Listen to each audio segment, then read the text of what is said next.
Hello friends, आज हम आपको बताएंगे सीपीआर के बारे में। सीपीआर को हम कार्डियो पल्मोनरी रिसस्टिटेशन भी कहते हैं। इसमें क्या होता है, किस तरीके से हम इसकी हेल्प से लोगों की मदद कर सकते हैं, कहाँ कहाँ पर मदद कर सकते हैं, किस तरीके से मदद कर सकते हैं विद द डेमोस्ट्रेशन। ठीक है, हम इसमें आपको दिखाएंगे डेमोस्ट्रेशन पार्ट भी और थियोरेटिकल पार्ट भी। कंप्लीट जानकारी हम आपको इसके माध्यम से देंगे, तो लास्ट तक आप बने रहिए। आप इसको सीख कर, आप इसको देख कर किसी भी इंसान की कहीं पर भी मदद कर सकते हैं और उसकी जीवन की रक्षा कर सकते हैं, उसको मरने से बचा सकते हैं, उसको किसी भी कंडीशन से बाहर निकाल सकते हैं। तो आपको ये वीडियो लास्ट तक देखनी है और देखना है कि सीपीआर कैसे दिया जाता है। तो अगर हम डेफिनेशन की बात करें रिसस्टिटेशन की, तो यह एक जीवन रक्षक आपातकालीन प्रक्रिया होती है जिसको हम लाइफ सेविंग इमरजेंसी प्रोसीजर भी बोलते हैं। ठीक है, ये इमरजेंसी में लाइफ को सेव करने के लिए यूज होता है। लाइफ को जो है वो जो पेशेंट होता है या फिर जो क्लाइंट होता है उसको ज़िंदा रखने के लिए, ज़िंदा करने के लिए आर्टिफिशियल तरीके से हम कृत्रिम सांस के ज़रिए उसको जीवित रखने की कोशिश करते हैं, जिसको हम सीपीआर कहते हैं। तो लाइफ सेविंग इमरजेंसी प्रोसीजर है जिसे तब किया जाता है जब किसी व्यक्ति का हृदय धड़कन या सांस लेना बंद हो जाता है। इस प्रक्रिया से मस्तिष्क और अन्य महत्वपूर्ण अंगों तक रक्त और ऑक्सीजन की आपूर्ति बनाए रखने में मदद मिलती है जब तक चिकित्सीय सहायता ना पहुंच जाए। मतलब कि जब तक आप हॉस्पिटल ना पहुंचे। तो इसमें हम ये देखते हैं कि कोई भी व्यक्ति जिसको जीवन रक्षा की ज़रूरत है, हम किसी भी टाइम कहीं पर भी उसको लाइफ सेविंग कैसे कर सकते हैं, हम उसको हॉस्पिटल तक पहुंचाने में मदद कैसे कर सकते हैं, हॉस्पिटल तक जब तक वो नहीं पहुंचता है तब तक उसकी कैसे हेल्प कर सकते हैं, इन सब के बारे में हम इसमें पता करते हैं। हम ये जानेंगे कि हम कैसे जो है वो लाइफ को सेव करते हैं इस टेक्निक के द्वारा। अगर हम सीपीआर ऑब्जेक्टिव की बात करें, जैसे कि अभी हमारे यहाँ सीपीआर डे मनाया जा रहा है, सीपीआर वीक मनाया जा रहा है, तो इसका पूरा नाम होता है कार्डियो पल्मोनरी रिसस्टिटेशन। ठीक है, इसको हम बोलते हैं कार्डियो पल्मोनरी रिसस्टिटेशन। और इसका जो उद्देश्य होता है, ऑब्जेक्टिव होता है, हृदय और श्वसन क्रियाओं को पुनः चालू करना होता है। अगर किसी वजह से किसी की श्वसन क्रिया रुक जाती है, किसी का भी हार्ट या हृदय काम करना बंद कर देता है, उस कंडीशन में हम पेशेंट को ये क्रिया करके उसकी लाइफ को सेव कर सकते हैं। इसको दो प्रकार से किया जाता है। इसके मुख्य दो चरण होते हैं, दो कंपोनेंट होते हैं। पहला तो हम छाती को कंप्रेस करते हैं, ठीक है, छाती पर दबाव देते हैं जिसको हम चेस्ट कंप्रेशन करते हैं, और कृत्रिम श्वास द्वारा हम जो है रेस्क्यू ब्रीथ करते हैं। हम माउथ टू माउथ ब्रीथ देकर किसी भी पेशेंट को प्रोटेक्ट करते हैं, उसके अंदर ऑक्सीजन का प्रवाह करते हैं। अभी हम देखेंगे डेमोस्ट्रेशन में किस तरीके से हम पेशेंट कहीं पर भी हो सकता है इस टाइप का और किसी भी टाइम हो सकता है, उसको हम कैसे रेस्क्यू करते हैं इसके बारे में अभी हम डेमोस्ट्रेशन पार्ट में अपना देखेंगे। देखिए, सीपीआर वीक अभी हमारा सेलिब्रेट हो रहा है, जो कि आपका 13 अक्टूबर से लेकर 17 अक्टूबर 2025 तक यह सप्ताह मनाया जा रहा है। ठीक है, ये जो है एक गवर्नमेंट की एक योजना है जिसके अंतर्गत हमें 13 अक्टूबर से 17 अक्टूबर तक 2025 में सीपीआर डे सेलिब्रेट किया जाएगा।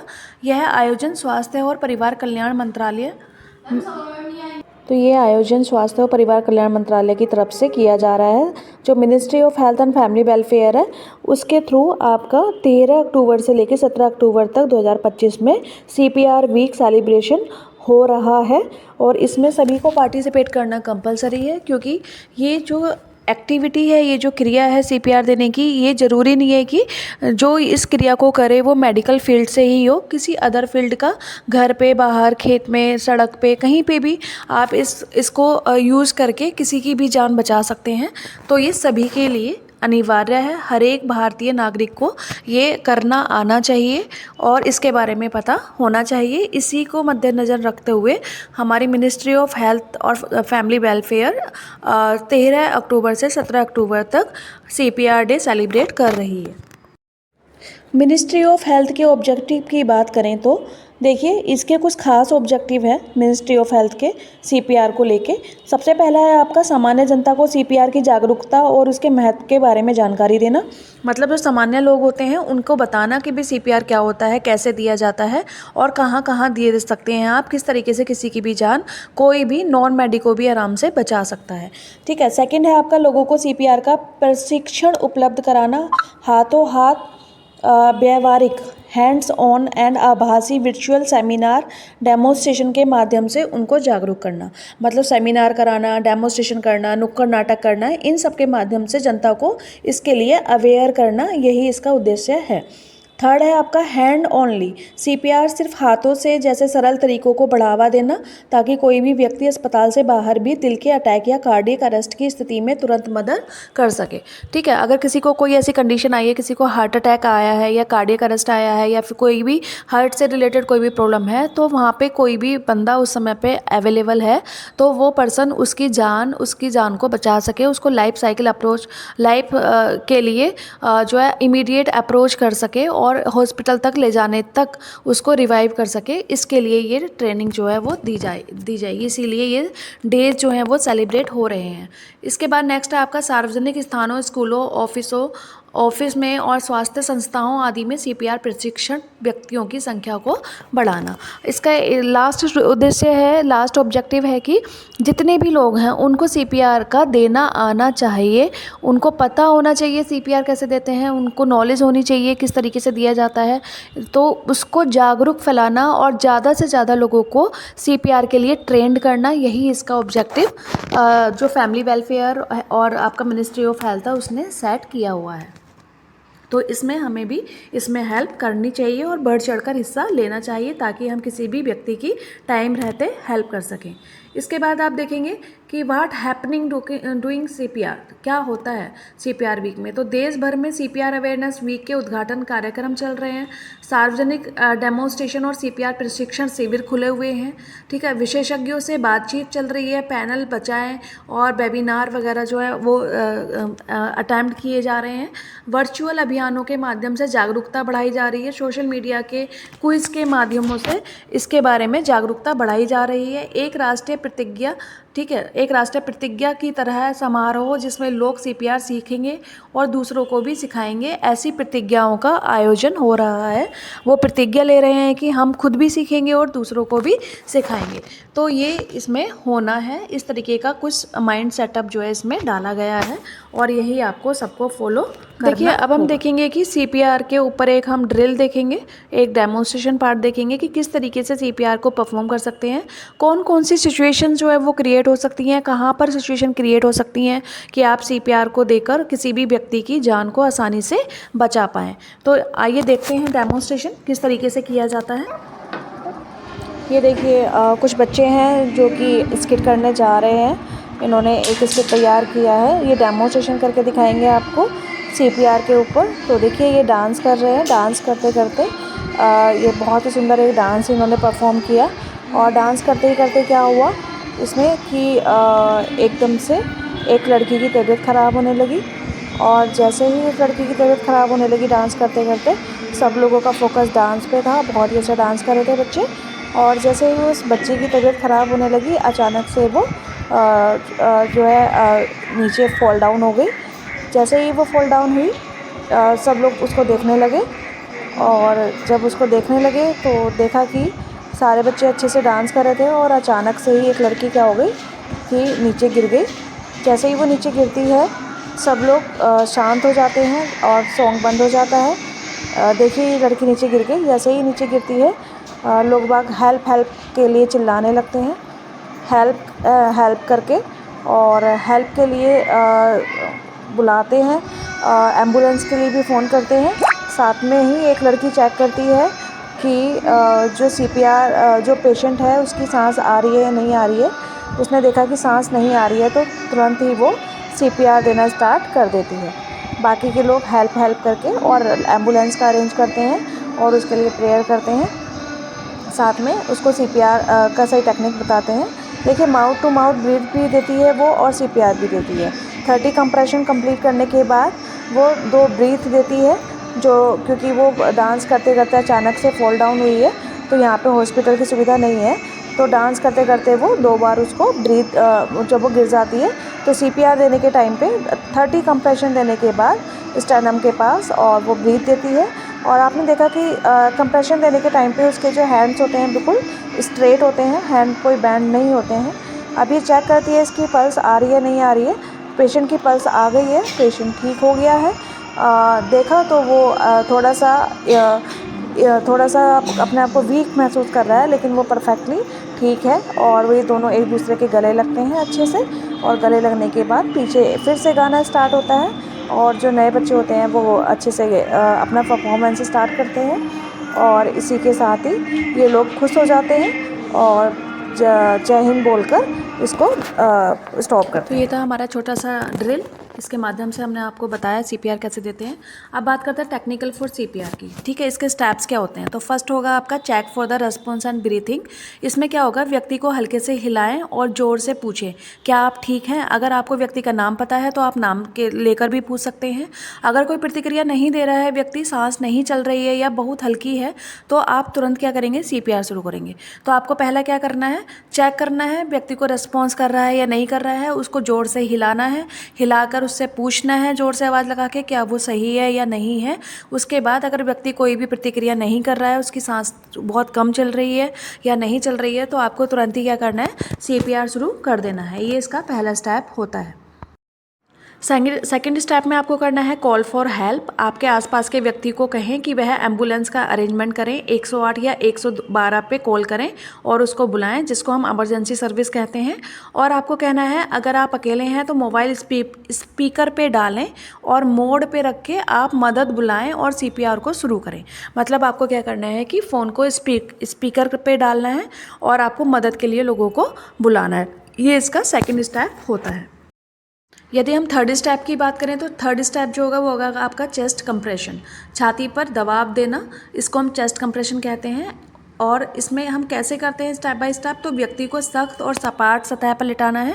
मतलब सबसे पहले व्यक्ति को प्लेन एरिया पे लिटाना है, ऊबड़ खाबड़ जगह में नहीं लिटाना है। एक हाथ की एड़ी हील छाती के मध्य भाग पर रखना है और दोनों निप्पलों के बीच में रखना है। मतलब आपको जो हील वाला एरिया है, जो आपका पाम वाला एरिया है, हाथ का जो नीचे वाला एरिया होता है, उसको आपको दोनों निप्पल के बीच में रखना है। दूसरे हाथ को पहले हाथ के ऊपर रखना है और उंगलियों को आपस में फंसाना है। ठीक है, एक हाथ को आपको किसके बीच में रखना है, दोनों निप्पल के बीच में रखना है। फिर सेकंड हैंड को आपको पहले वाले हैंड के ऊपर रखना है, जैसा कि आपने अभी डेमोन्स्ट्रेशन में देखा होगा, उसी तरीके से आपको ये करना है। इसके बाद कोहनी, जो दूसरा हाथ है उसको आपने दूसरे हाथ के ऊपर रख लिया। एंड जो कोहनी है, जो आपके एल्बो है, उसको आपको सीधे रखना है, अपने शरीर के वजन से नीचे की ओर दबाना है और लगभग आपको 2 इंच से 5 इंच तक की गहराई तक दबाना है। कटकट की आवाज़ आनी चाहिए CPR देने के टाइम पे। तो आपको क्या करना है, 2 इंच से 5 इंच तक गहरा आपको दबाना है। गति लगभग 100 से 120 बार प्रति मिनट, जैसे स्टेइंग अलाइव गति की लय में आपको बोलना है। ठीक है, 100 से 120 बार प्रति मिनट के अकॉर्डिंग आपको वहाँ पे दबाना है। हर दबाव के बाद छाती को पूरी तरह से ऊपर आने देना है। अब ऐसा नहीं है कि आपको वो दबाव जो है बना के रखना है, आपको नीचे दबाना है और फिर ऊपर छाती को रिफिल होने देना है। ठीक है, रिफिल मतलब वापस अपनी जगह पे छाती को आने देना है, उसके बाद उसको दोबारा से प्रेस करना है। ये जो आप प्रोसीजर है, ये आप 100 से लेकर 120 बार प्रति मिनट के हिसाब से कर सकते हो। मतलब 1 मिनट में आप 100 या 120 जो कंप्रेशन है वो पेशेंट को दे सकते हो। इस तरीके से आपका थर्ड स्टेप कंप्लीट हो जाता है, जो होता है आपका चेस्ट कंप्रेशन। इसके बाद देखिए फोर्थ होगा आपका रेस्क्यू ब्रीथ, कृत्रिम श्वसन देना। तो 30 दबावों के बाद 2 सांसें आपको देनी है। जब आप 30 कंप्रेशन दे देंगे, 30 कंप्रेशन दे देंगे, उसके बाद आपको 2 breath mouth to mouth breath देना है, मतलब ऑक्सीजन उसको प्रोवाइड करानी है। इसके बाद व्यक्ति की ठुड्डी उठाकर सिर थोड़ा पीछे झुकाना है। मतलब आपको क्या करना है कि हेड को टिल्ट करना है और ट्रैकिया को क्लियर करना है, एयरवे को क्लियर करना है। नाक बंद करें, अपने मुंह से व्यक्ति के मुंह को पूरी तरह से ढकें और 1 सेकंड तक फूंक मारें ताकि छाती उठ जाए। मतलब आपको जो वहाँ पे ऑक्सीजन देना है, जो फूंक मारनी है व्यक्ति के मुँह में, तो सबसे पहले तो आपको नाक बंद करनी है ताकि आप ऑक्सीजन अंदर डालें तो वो नाक के रास्ते बाहर ना आ जाए। नाक को बंद करना है और आपको इस तरीके से मुँह मिलाना है ताकि उसका कोई भी एरिया वहाँ से लूज अप ना हो जाए, कोई भी एरिया वहाँ से ओपन ना हो, जिसकी वजह से आप अगर पेशेंट को सांस दे रहे हैं तो बाहर ना निकल जाए। ठीक है। इसके बाद आपको अगर छाती नहीं उठती है तो सिर की स्थिति सुधारें और फिर से प्रयास करें। अगर आपको ऐसा लग रहा है कि आप जो पेशेंट को सांस दे रहे हैं वो प्रॉपर पेशेंट के पास तक नहीं जा रही है, पेशेंट के अंदर तक नहीं जा रही है, तो आपको क्या करना है कि दोबारा से ये प्रोसीजर शुरू करना है, लेकिन उससे पहले आपको उसके एयरवे को फिर से क्लियर करना है, मतलब उसकी रीपोजिशनिंग आपको करनी है। उसकी पोजीशन आप दोबारा बनाएंगे जिससे कि उसका ट्रैकिया फिर से क्लियर हो जाए और उसकी जो चिन है उसको ऊपर की तरफ उठा लेंगे। तो ये आपका होता है 4th स्टेप, जिसको हम बोलते हैं रेस्क्यू ब्रीथ। इसके बाद देखिए 5th स्टेप होता है आपका कंटिन्यू सीपीआर। आपको कंटिन्यू सीपीआर देना है। उसका जो अनुपात रखना है आपको 30 दबाव पे 2 सांसें रखना है, मतलब 30 बार आप कंप्रेशन देंगे और 2 बार आप ब्रीथ उसको देंगे। इसके बाद सीपीआर तब तक जारी रखेंगे जब तक व्यक्ति स्वयं सांस लेने न लग जाए, कोई प्रशिक्षित व्यक्ति या डॉक्टर उसके पास ना आ जाए या फिर आप बहुत थक जाए। ठीक है, मतलब आपको तब तक सांस देनी है जब तक व्यक्ति जो है वो रिवाइव ना हो जाए, तब तक वो ठीक ना हो जाए, या फिर आप उसे हॉस्पिटल तक ना पहुंचा दें, या फिर हॉस्पिटल से कोई स्टाफ उसके पास तक ना आ जाए, या फिर जब तक आप बिल्कुल थक ना जाएं तब तक आपको लगातार उस व्यक्ति को सीपीआर देना है।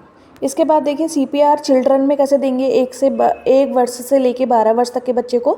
तो गहराई लगभग 1.5 इंच रहेगी, 4 सेंटीमीटर, 1 साल से 12 साल के बच्चे की। और केवल एक हाथ से आप सीपीआर देंगे 1 साल से लेके 12 साल तक के बच्चे को। और इसकी जो गति और अनुपात रहेगा वो 30/2 रहेगा, मतलब इसमें भी आपको क्या देना है, 30 कंप्रेशन देने हैं और 2 बार ब्रीथ देनी है। ये अप्लाई करेंगे हम 1 साल से लेके 12 साल तक के बच्चे पर। यहीं अगर हम इन्फेंट की बात करें, 1 वर्ष से छोटे बच्चे की, तो 1 वर्ष से छोटे बच्चे को हम 2 उंगलियों से सीपीआर देते हैं। इंडेक्स और मिडल फिंगर से छाती के मध्य भाग पर दबाव दें। गहराई लगभग 1.5 इंच होनी चाहिए, मतलब 4 सेंटीमीटर होनी चाहिए। अनुपात जो है वो 30/2 होना चाहिए सीपीआर देने के टाइम पे। और सिर बहुत अधिक पीछे ना झुके, इस बात का आपको ध्यान रखना है।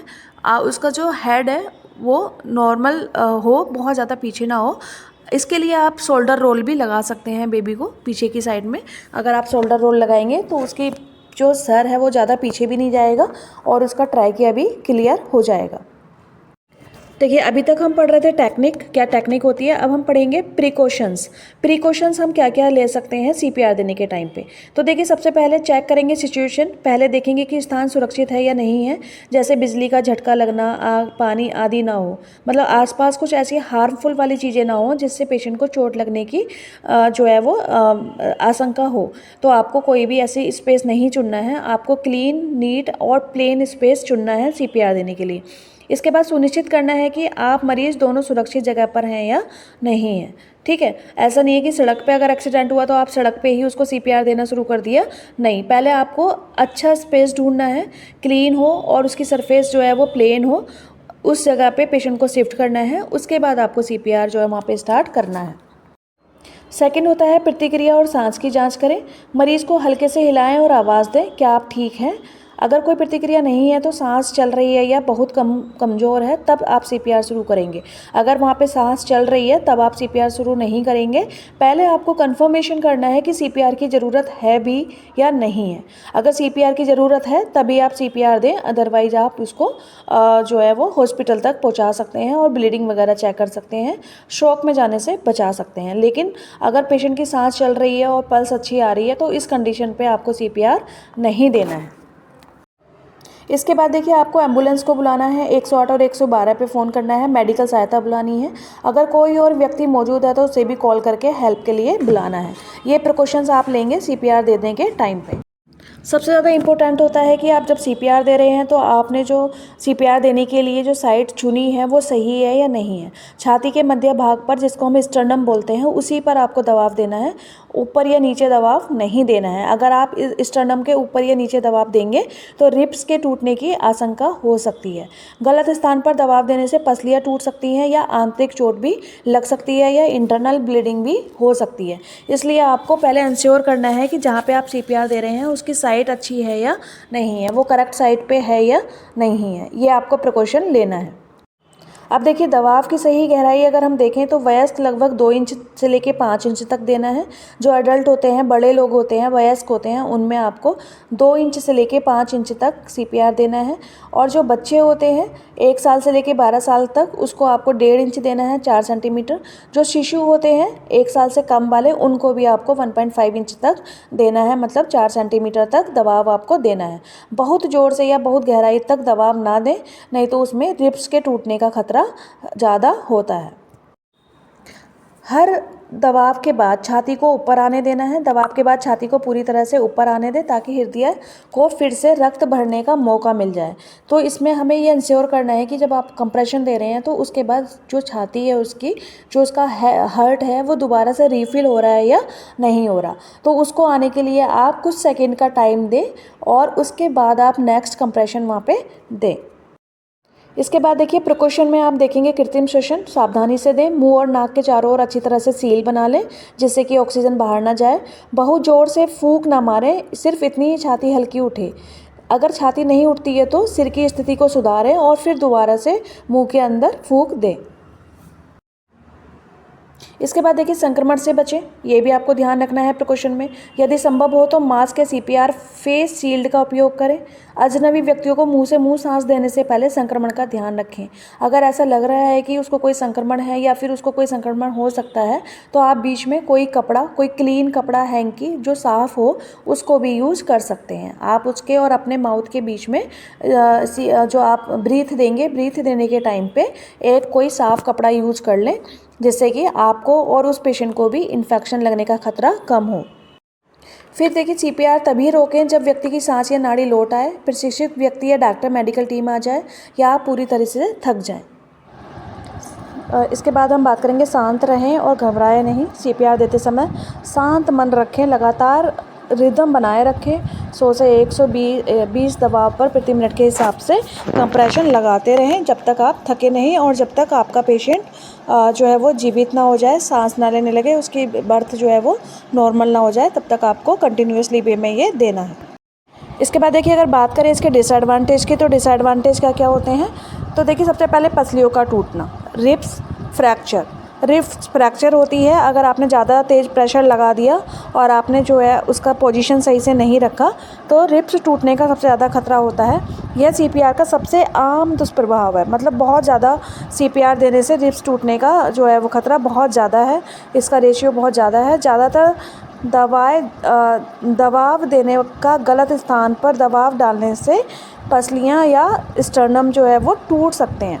अगर आपने ज़्यादा प्रेशर लगा दिया, गलत जगह पे प्रेशर लगा दिया तो आपका या तो स्टर्नम टूट जाएगा या फिर आपकी रिब्स मतलब हड्डियाँ टूट जाएंगी।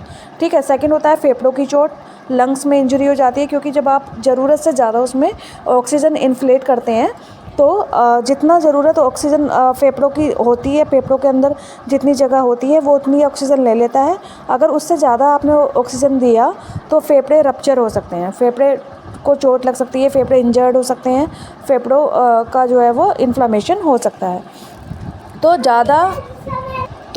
ज़्यादा बल या गलत दिशा में दबाव देने से फेफड़ों में चोट लग सकती है या फेफड़ों में हवा भर सकती है जिसके कारण उसको न्यूमोथोरैक्स की प्रॉब्लम देखने को मिल सकती है। तो पहले तो रिब्स को चोट लगेगी, दूसरा आपके लंग्स को चोट लगेगी अगर आपने गलत टाइप से सीपीआर दे दिया है या गलत पोजीशन में सीपीआर दे दिया है, तो इस चीज़ का आपको ध्यान रखना है। इसके बाद देखिए हार्ट इंजरी होने के सबसे ज़्यादा चांसेस होते हैं हृदय की चोट। यह बहुत ज़्यादा दबाव या गलत स्थिति से हृदय की दीवारों या धमनियों को नुकसान पहुंचा सकती है। इसके बाद पेट के अंदरूनी अंगों को नुकसान पहुंच सकता है, इंटरनल ऑर्गन डैमेज हो सकते हैं। गलत जगह दबाव देने से लीवर या तिल्ली, स्प्लीन फट सकती है जिससे आंतरिक रक्तस्राव, जिसको हम इंटरनल ब्लीडिंग कहते हैं, वो हो जाता है और ब्लीडिंग होने से पेशेंट को प्रॉब्लम हो सकती है। इसके बाद देखिए उल्टी आना या एस्पिरेशन होना। ठीक है। तो सीपीआर देने से कई बार पेशेंट को उल्टी आ जाती है और एस्पिरेट कर जाता है, मतलब सांस की नली में पानी जा सकता है। सीपीआर के दौरान कुछ मरीजों को उल्टी हो सकती है और उल्टी का पदार्थ जो फेफड़ों में चला जाता है तो एस्पिरेशन निमोनिया की कंडीशन पैदा हो जाती है। जो वो वॉमिटिंग करेगा तो वो फेफड़ों वाली नली में चला जाएगा और सांस लेने में दिक्कत हो जाएगी और मरीज़ एक्सपायर भी हो सकता है। इसके बाद जो साइड इफ़ेक्ट होता है इसका वो होता है त्वचा पर चोट या नीले निशान पड़ जाना।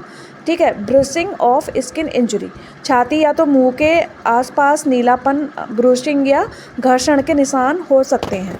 तो ये कंडीशन हो सकती है अगर आपने गलत टाइप से CPR दे दिया है तो त्वचा पर चोट के निशान आ सकते हैं। इसके बाद देखिए संक्रमण का खतरा रह सकता है, रिस्क ऑफ इन्फेक्शन जिसे हम कहेंगे। मुंह द्वारा सांस देने पर संक्रमण जैसे हेपेटाइटिस TB का खतरा बढ़ सकता है। अगर मास्क या शील्ड ना लगा हो तो आपको इन्फेक्शन होने के चांसेस हो सकते हैं। 8वां है आपका दांत या मुंह की चोट लग सकती है, डेंटल और माउथ इंजरी हो सकती है। कृत्रिम श्वास देते वक्त दांत, होंठ या मसूड़ों को चोट लगने के चांसेस भी हो सकते हैं। तो ये कुछ कॉमन जो है वो डिसएडवांटेज हैं जो CPR के दौरान पेशेंट को लग सकते हैं। कुछ इंपॉर्टेंट थिंग्स जो होती हैं, देखिए ये बहुत ज़रूरी है। CPR को ये साइड इफ़ेक्ट आमतौर पर जीवन बचाने की प्रक्रिया में स्वीकार्य जोखिम माने जाते हैं। सही प्रशिक्षण, ट्रेनिंग और सही तकनीक से इस जोखिम को काफ़ी हद तक कम किया जा सकता है। ठीक है, तो CPR क्या है? एक साइड इफ़ेक्ट आमतौर पर जीवन बचाने के लिए प्रक्रिया जो है वो की जाती है, लेकिन जीवन बचाने के लिए जो प्रक्रिया हम करते हैं उसकी हमें सही से ट्रेनिंग होना चाहिए, उसकी हमें सही से ट्रिक पता होना चाहिए, तभी हमें वो अप्लाई करना चाहिए। नहीं तो हम पेशेंट की रिब्स तोड़ सकते हैं, पेशेंट का स्टर्नम तोड़ सकते हैं, पेशेंट के लंग्स को रप्चर कर सकते हैं, स्प्लीन को चोट लग सकती है, एब्डोमेन को चोट लग सकती है, पेशेंट के जो एस्पिरेट कर सकता है वोमिटिंग आने से। तो लॉट्स ऑफ प्रॉब्लम पेशेंट को फेस हो सकती हैं if you have to give the CPR in a wrong way. तो ये जानकारी आपको कैसी लगी प्लीज़ कमेंट करके बताएं, सब्सक्राइब कर दें और लाइक कर दें। और अगर और ज़्यादा डीप में आपको CPR के बारे में जानना है या देखना है तो प्लीज़ आप मुझे कमेंट करके बता सकते हैं, मैं आपके लिए और ज़्यादा डीप इन्फॉर्मेशन जो है वो ला कर दे दूँ। Thank you so much.